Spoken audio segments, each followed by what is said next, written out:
Konflik Israel dan Hamas kini memasuki babak baru di Gaza. Kedua belah pihak sepakat melakukan gencatan senjata. Gencatan senjata di Gaza resmi dimulai hari ini selama 42 hari ke depan. Di masa inilah Israel diminta untuk keluar dari Gaza dan penduduk Palestina bisa kembali ke rumah mereka. Konflik Israel-Hamas bermula pada 7 Oktober 2023. Selama 15 bulan Israel menggempur Gaza. Sedikitnya 46.000 warga Palestina kehilangan nyawa dan 110.000 luka-luka. Lalu, apakah gencatan senjata akan menghentikan perang selamanya, bisa memberi Palestina kedamaian dan kemerdekaan? Kita bahas usai tayangan berikut ini.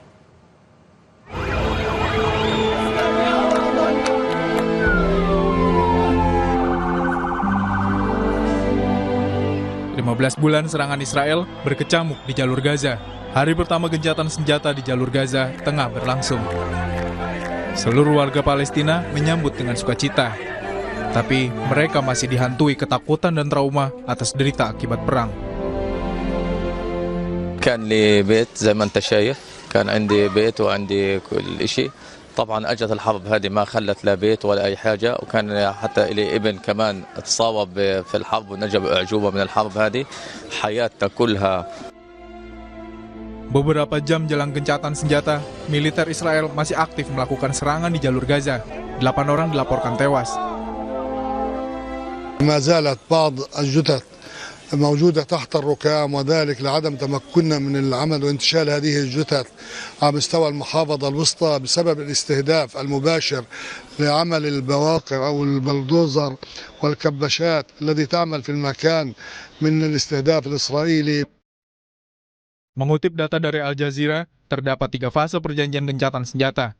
Di fase pertama selama 42 hari, Hamas harus membebaskan 33 sandera dan Israel juga akan membebaskan 30 tahanan warga Palestina.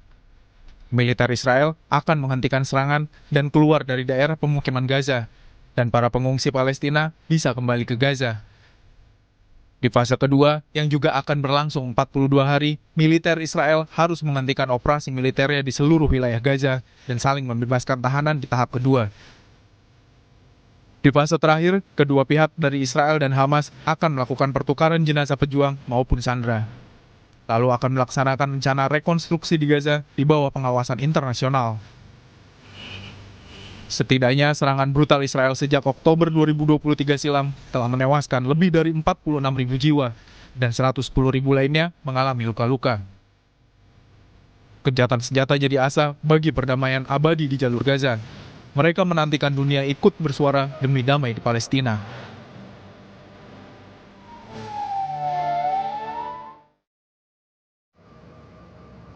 Kesepakatan gencatan senjata antara Israel dengan Hamas berlaku mulai hari ini. Apakah asa akan perdamaian di Palestina semakin dekat? Sudah bersama kami juru bicara Kementerian Luar Negeri, Bapak Rolian Sumirat dan Marisa Noriti, relawan Mercy, yang langsung berada dari jalur Gaza. Assalamualaikum, selamat malam Pak Roy, juga Mbak Marisa. Selamat malam Mbak Rizka. Selamat malam Mbak Marisa. Selamat malam, saya ke Mbak Marisa dulu. Ini hari yang ditunggu-tunggu oleh warga Gaza. 15 bulan dibombardir, tapi hari ini akhirnya ada gencatan senjata. Nah, bagaimana situasi di sana? Apakah betul masih ada serangan bahkan dari Israel pada pagi ini di Gaza, Mbak? Ya, benar sekali Mbak Priska. 19 Januari ini saat yang benar-benar ditunggu oleh warga Gaza yang tadinya diharapkan pukul 8.30 untuk official ceasefire-nya, tapi karena beberapa kendala teknis akhirnya mundur, kurang lebih tadi mungkin sekitar jam 10 atau jam 11 ofisialnya, dan penyerangan masih berlangsung baik itu sebelum pengumuman ceasefire secara official dan bahkan setelah ceasefire. Dan berdasarkan update per hari ini jam 19.30 waktu Gaza, Israel telah membunuh 19 orang warga Gaza dan 35 lainnya luka-luka. Mereka melakukan penyerangan di daerah Gaza Utara, Gaza City, Khan Yunis, dan di daerah Rafah. Namun itu tidak mengurangi antusias warga Gaza untuk kembali ke rumahnya, terutama di daerah yang tidak ada checkpoint seperti di Gaza Selatan. Itu sudah ada pergerakan ke Rafah ataupun Khan Yunis, dan untuk di daerah Gaza City, warga Gaza telah bergerak menuju Beit Lahia dan Beit Hanun untuk melihat kondisi rumahnya masing-masing dan bertemu dengan keluarga mereka yang memilih bertahan di area tersebut. Sedangkan untuk pergerakan dari Gaza Selatan ke Gaza Utara atau sebaliknya itu belum bisa karena tentara militer Israel masih ada saat ini di Netzarim Corridor. Jadi jika ingin melintas harus melewati checkpoint terlebih dahulu. Oh, kapan Seperti itu, Mbak. checkpoint itu akan ditarik, Mbak? Sudah ada informasi di fase ini? Kemungkinan sepertinya di fase kedua, ketika dimulai pembicaraan permanen terkait ceasefire ini, karena saat ini masih temporary ceasefire, dan di hari ke-22 ada kemungkinan untuk penarikan tentara militer Israel dari koridor Netzarim dan pembicaraan lebih lanjut untuk ceasefire yang permanen jika yang saat ini bisa berjalan dengan lancar.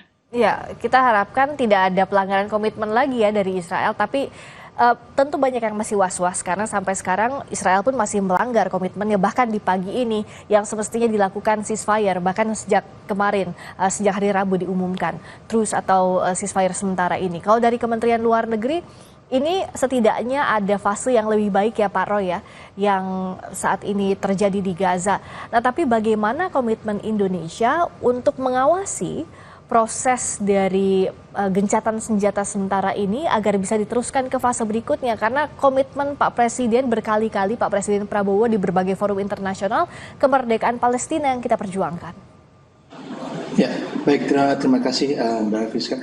Jadi sebetulnya perlu kami sampaikan kembali bahwa bagaimanapun Indonesia sudah sejak awal, sejak bulan Oktober 2023 merupakan salah satu negara yang terdepan ya, dan sangat vokal untuk menyuarakan segera terjadinya immediate and permanent ceasefire.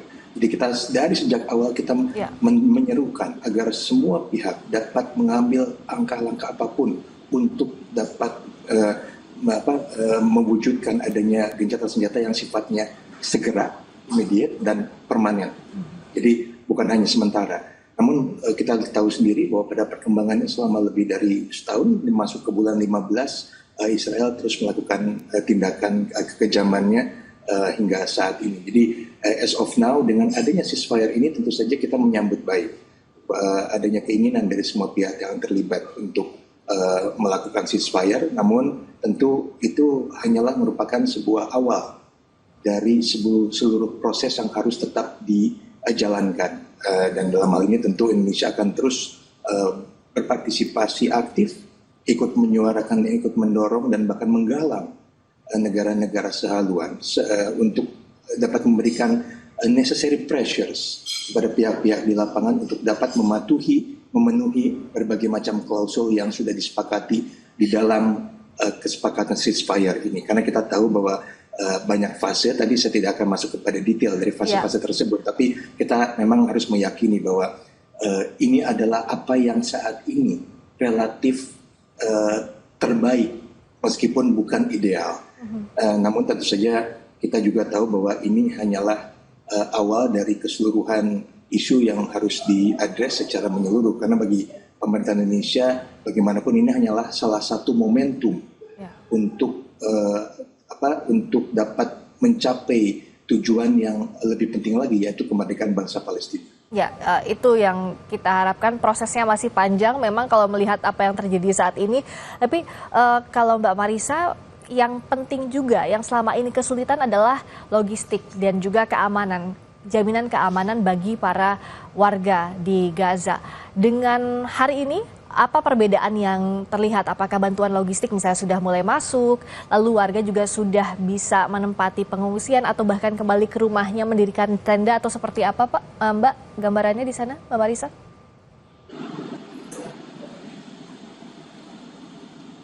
Oh, tampaknya sinyalnya kita akan perbaiki dulu komunikasi dengan Mbak Marisa di Gaza.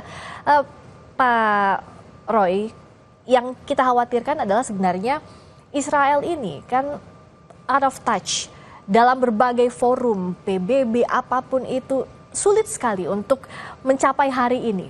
Nah, pun sudah terjadi, ini masih melakukan bombardir di luar kesepakatan.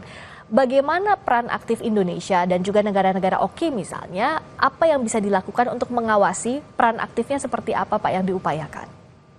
Ya, sebetulnya kita tidak pernah berhenti untuk terus menggalang kesatuan pandangan, menyuarakan hal-hal yang memang harus diserukan secara bersama, memberikan necessary pressures, menempatkan Israel supaya dia terkucil, supaya terlihat bahwa memang dia adalah pihak yang memang harus bertanggung jawab terhadap keseluruhan kejahatan terhadap kemanusiaan yang selama ini dilakukan. Jadi paling tidak yang selama ini secara konsisten kita lakukan adalah turut menggalang agar dukungan terhadap Palestina menjadi semakin meluas. Dan ini tentu saja antara lain dapat dilihat dari banyaknya negara-negara yang semakin banyak jumlah yang mengakui Palestina sebagai negara. Dan ini juga merupakan salah satu hasil dari kontinuitas pendekatan yang dilakukan oleh Indonesia bekerja sama dengan beberapa negara lain, terutama karena Indonesia sampai saat ini masih merupakan bagian dari 8 negara OKI yang menerima mandat dari negara-negara OKI untuk terus mendorong agar dukungan terhadap Palestina dapat semakin luas. Antara lain dapat dilihat dari jumlah negara yang mengakui Israel dan juga jumlah negara yang mengakui mengakui Palestina dan juga negara yang mengakui Palestina sebagai anggota PBB.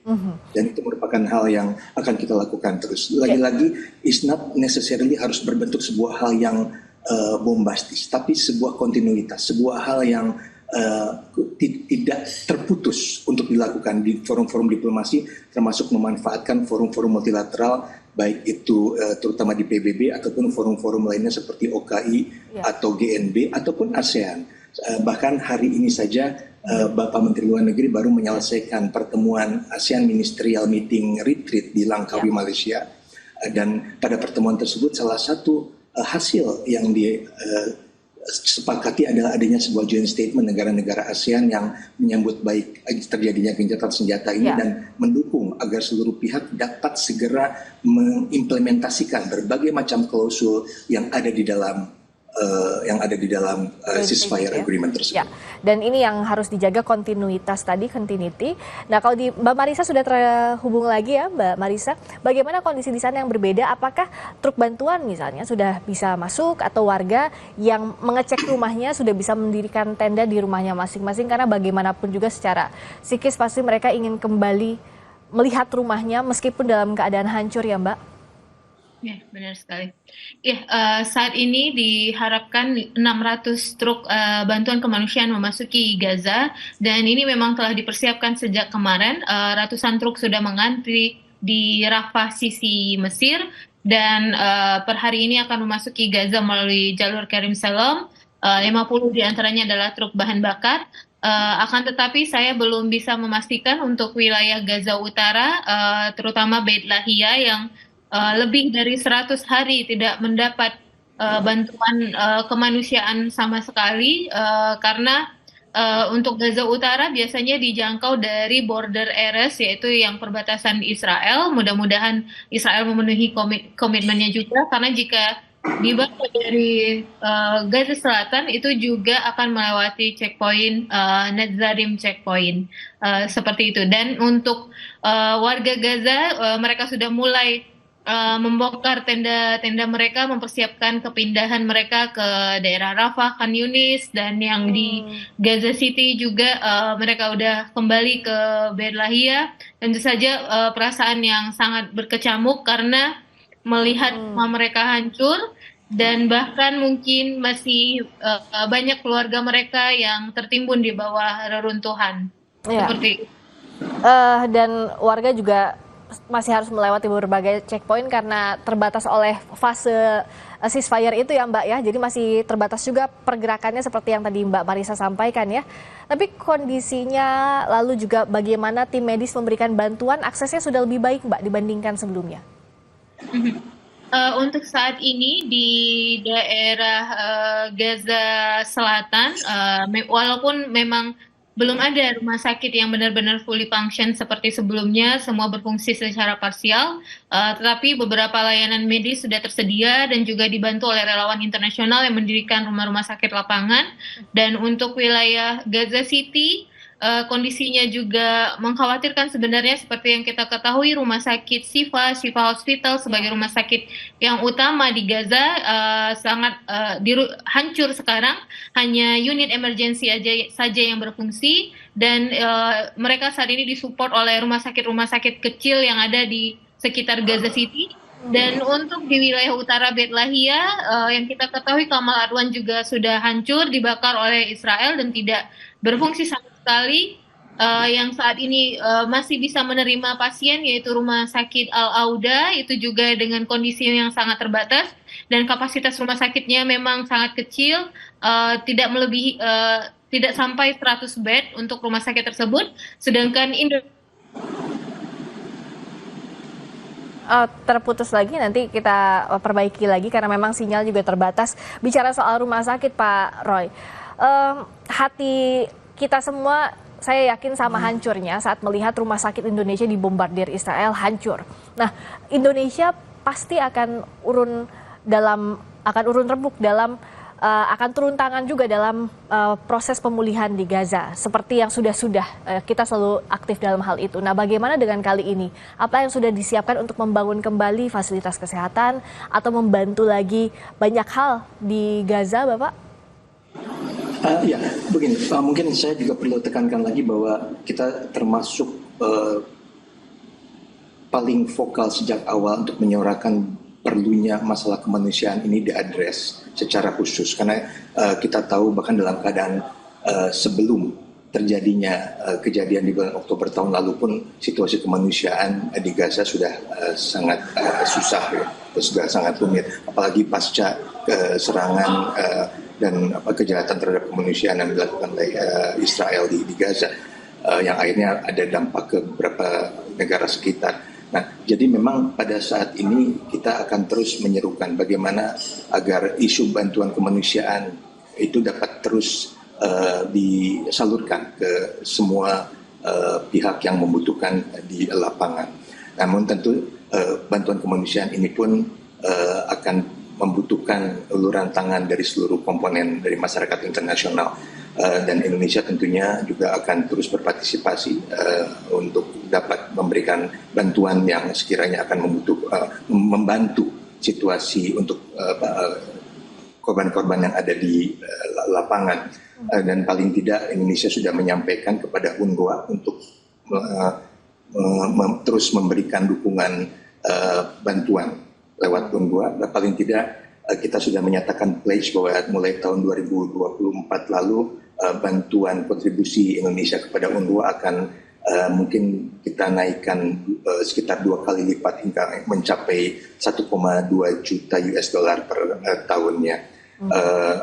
Dan juga ada beberapa kesempatan ketika UNRWA melakukan flash appeal meminta dukungan bantuan dana dari negara-negara anggota PBB, dan kita sudah memberikan appeal sebesar 2 juta US dollar. Sebagai catatan juga bahwa bantuan kemanusiaan yang disampaikan oleh Indonesia tidak hanya datang dari pemerintah, tapi juga dari berbagai macam kalangan, dari berbagai macam stakeholder, termasuk kalangan civil society Indonesia yang terus aktif untuk menyalurkan bantuan ke Gaza. Tercatat paling tidak hingga periode tahun lalu saja bantuan kemanusiaan yang kita salurkan, terutama melalui Mesir, itu mencapai sekitar 4.000 ton barang senilai sekitar 11 juta US dollar. Jadi ini akan terus kita bantu sebisa mungkin bekerjasama dengan negara lain. Tapi khusus untuk masalah rekonstruksi yang saya tanyakan Mbak Friska tadi, memang kita tahu bahwa isu rekonstruksi akan masuk di dalam fase terakhir dari kesepakatan yang ada sekarang. Namun tentu pada saatnya nanti apabila sudah ada sebuah pembicaraan yang lebih komprehensif mengenai bentuk dari rekonstruksi yang dibutuhkan, tentu saja pemerintah Indonesia akan turut aktif untuk dapat membantu situasi. Ya, kita tunggu ya bagaimana kesepakatan di fase terakhir gencatan senjata terkait rekonstruksi itu. Nah, Mbak Marisa sudah terhubung lagi. Apa yang bisa dibantu oleh kami yang ada di Indonesia ini untuk Mbak Marisa dan juga warga di Gaza? Apa yang diharapkan? Apa yang dibutuhkan? Dukungan apa sebenarnya Mbak Marisa? Ya, seperti yang kita ketahui saat ini fase ceasefire ini bisa dibilang masih sangat rawan untuk tidak berproses ke ceasefire permanen karena kita sudah melihat bagaimana pihak Israel sebelumnya, bahkan kemarin Netanyahu sendiri sudah menyatakan bahwa Israel mendapatkan izin dari Donald Trump dan dari Joe Biden untuk berperang kembali setelah serah terima hostage berhasil dilaksanakan di tahap 1 ini. Bagi saya pribadi, yang paling penting saat ini memastikan Israel mematuhi ceasefire dan mematuhi international humanitarian law sebelum kita berproses untuk ke tahapan selanjutnya. Sangat diperlukan tekanan dari dunia internasional. Seperti itu, Mbak. Baik. Upaya internasional harus terus digalakkan karena jangan sampai Israel tidak tersentuh seperti sebelum-sebelumnya, dan untuk kemerdekaan Palestina secara hakiki inilah yang terus diperjuangkan, kita titipkan untuk Indonesia dan juga negara-negara lainnya. Terima kasih Pak Roliansyah Sumirat, juru bicara Kementerian Luar Negeri. Terima kasih Mbak Marisa Noriti, relawan Mercy. Tetap hati-hati di sana, kami doakan terus dari sini. Sampaikan salam kami juga untuk warga di Gaza. Terima kasih, selamat malam. Berikutnya saudara, kami kembali dengan informasi dari dunia olahraga. Justin Kluivert, putra pelatih timnas Indonesia Patrick Kluivert, menjadi bintang kemenangan dengan memborong 3 gol alias hat-trick di lanjutan Liga Premier Inggris. Seperti apa aksinya? Selengkapnya usai jeda berikut.